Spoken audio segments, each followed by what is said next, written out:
వేణీస్ అయితే మనకి చాలా వెయిట్ ఉంటాయి కనుక ఇలా బ్లాక్ థ్రెడ్ ముందుగానే అరేంజ్ చేసుకొని మిడిల్లోంచి అలా పెట్టి కిందకి హ్యాంగ్ అయిపోకుండా మనం పిన్స్ హెల్ప్ తీసుకున్నాం ఇక్కడ. అలా వేణీస్ అన్నీ మిడిల్లోంచి మనం ఆ పెటల్స్ అన్నీ రాలిపోకుండా చాలా జాగ్రత్తగా థ్రెడ్తో పాటు సెక్యూర్ చేసుకోవాలి. ఇలా సెపరేట్ ఫ్లవర్స్ కూడా ఇచ్చేటప్పుడు మనం హెయిర్ మిడిల్లోంచి తీసుకోవాలి, డైరెక్ట్గా పెట్టకూడదు, హ్యాంగ్ అయిపోతాయి.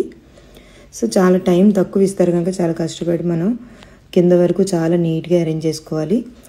బ్రైడల్కి అయితే మనకు అస్సలు టైం ఇవ్వరండి, బయటకు వెళ్ళేటప్పుడు చాలా తక్కువ టైంలోనే చాలా వాళ్ళు తెచ్చుకున్న అన్ని నీట్గా అరేంజ్ చేసేసుకోవాలి. వాళ్ళు ఏవైతే ఆర్నమెంట్స్ కానీ ఏవైతే మనకి మేకప్కి సంబంధించి ఏవైతే తీసుకొచ్చారో అవన్నీ మనం చాలా నీట్గా వాళ్ళకి నచ్చిన విధంగా మనం అన్నీ అరేంజ్ చేసుకోవాలి. వాళ్ళకి కస్టమర్కి అయితే మనం చాలా సింపుల్ న్యాచురల్ మేకప్ కావాలన్నారంటే లాస్ట్ టైం కూడా వాళ్ళకి చేసాం మనం.